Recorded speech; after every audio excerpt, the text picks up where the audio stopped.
Advent is a season of preparing for the holy to come into our lives. To prepare means that we take intentionally, make a commitment. As John the Baptist said to those tax collectors, don't cheat anyone anymore. You've done that enough. Stop that. As he said to the soldiers, don't use your power and influence to get advantage over anyone. Preparation, more than just intention and commitment, though, takes discipline and practice. John the Baptist said to all the people gathered, not just those who were high and mighty, but those who were low and weak, and everybody in between, he said, if any of you has 2 coats, share one of them with one who does not have any. This sharing of what we have with others, this egalitarian spirit of making sure that everyone has enough to survive and to flourish. This was not only the message of the prophets and of John the Baptist, but of Jesus as well.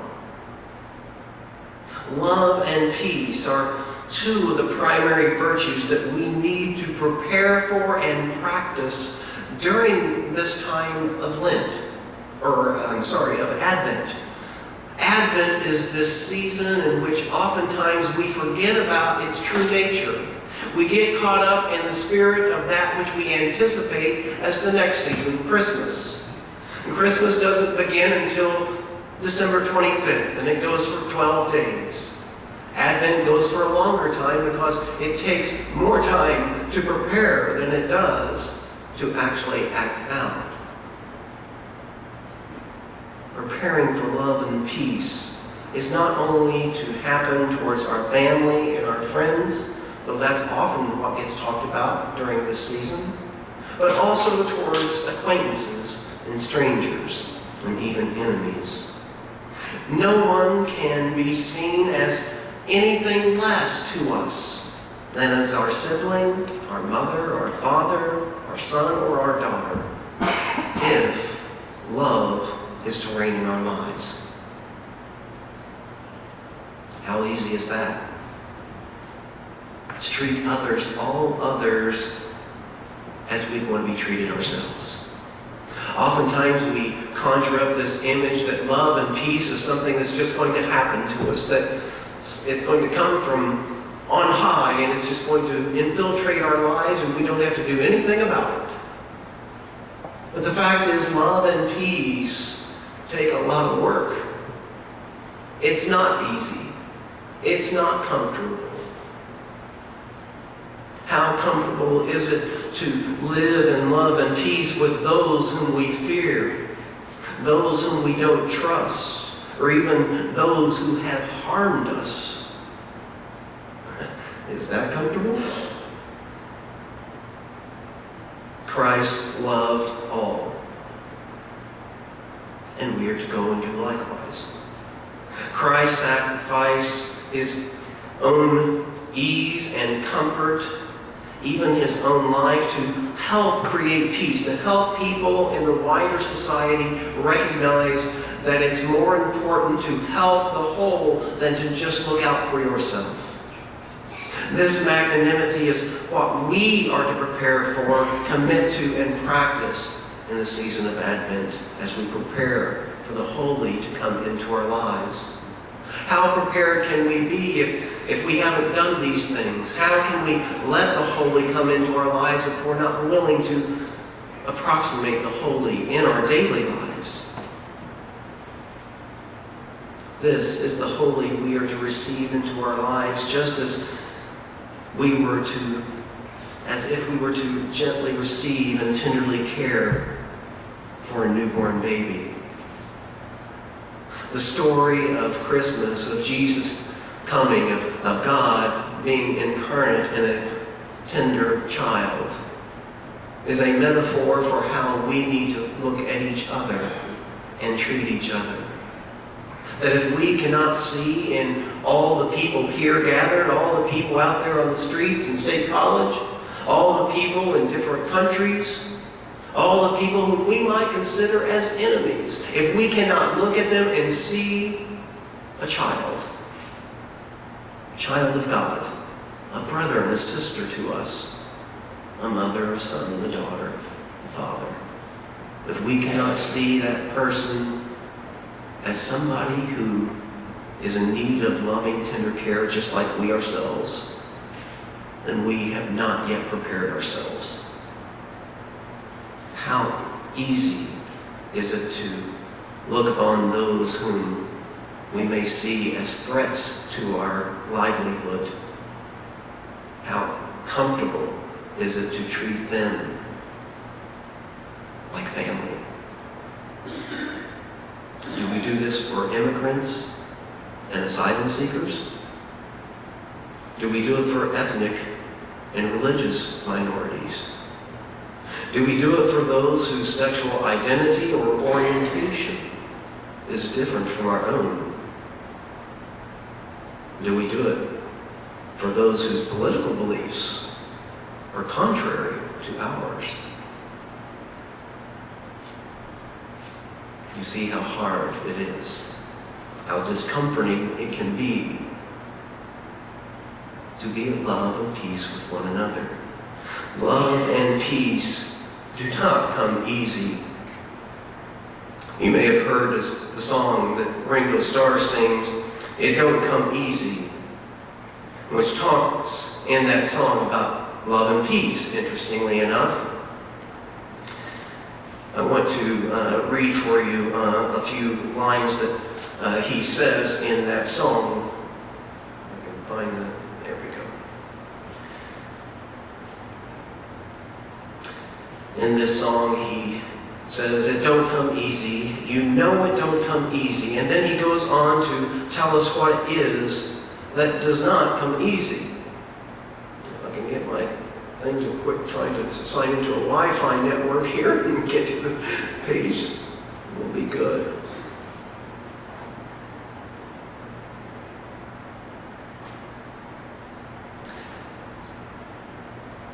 As far as love is concerned, he says this, "I don't ask for much.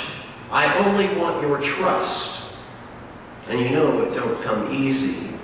And this love of mine keeps growing all the time. And you know it just ain't easy. Open up your heart. Let's come together. Use a little love, and we will make it work out better." What a good Advent message. From Ringo Starr, no less. It wasn't actually his words, but he sung them. And he goes on to speak of the other thing that we have for today, peace. And this is what he says.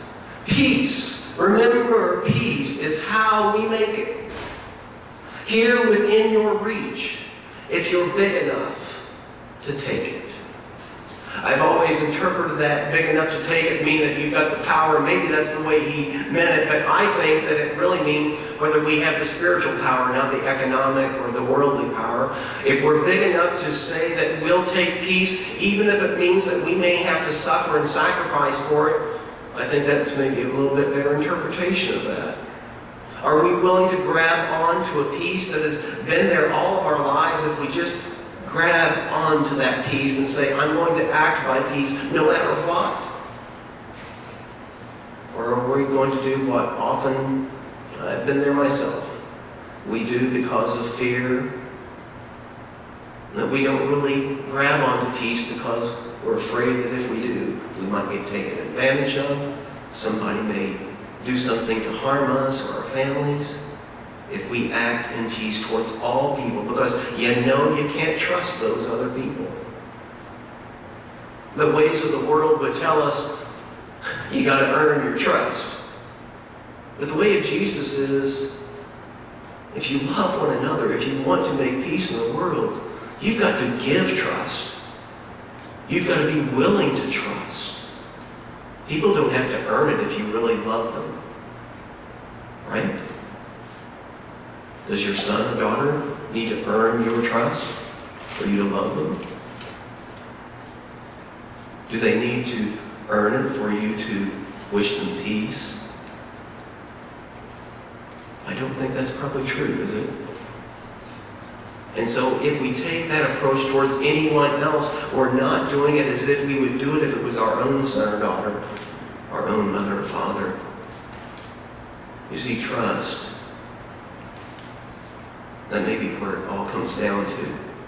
Whether we're willing to trust in love and peace as the true virtues of our life, or whether we're going to trust in, well, you can't rely upon peace and love. Maybe not even justice. Sometimes you got to do it by force. Isn't that where our nation as a whole is at? And it's militarism.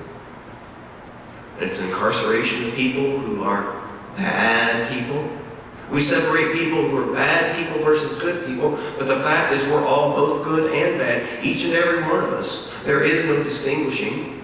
Maybe some of us live up to the good a little better than others, but we all have it within us, do we not? Is that not the message of not only Jesus, but even the very earliest people in the Bible, that we are all created with God's image and that that image exists in each and every one of us?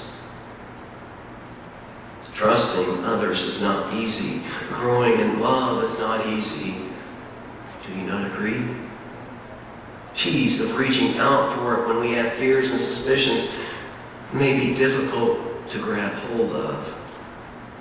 John the Baptist reminds us that it's not just the rulers, but it's we the people who have to live by these standards.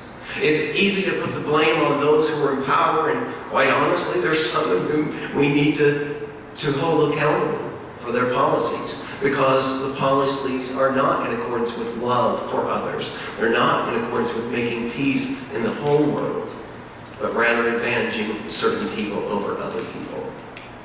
And then we must hold those rulers accountable. But we ourselves, the people, must also be willing to hold by these standards. Otherwise, we become complicit with those things by not speaking out against those policies and those people who make them.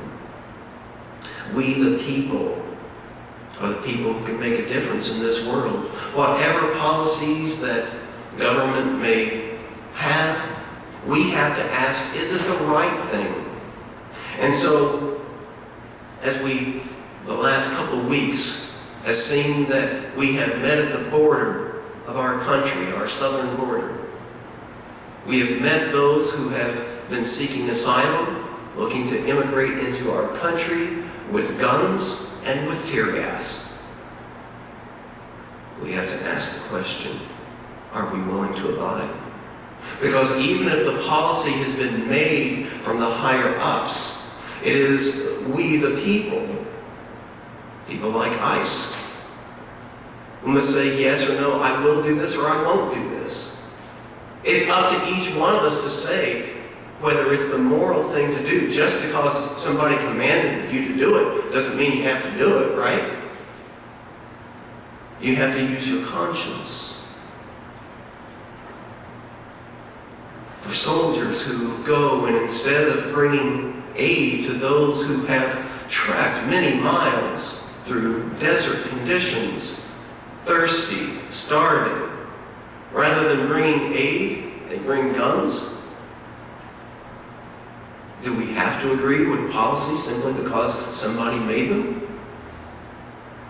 Is it not up to us to make the decision whether we're going to do what is right or what is hateful? And all we have to do is ask ourselves, if we were the immigrants, if we were the asylum seekers, what would we want done to us?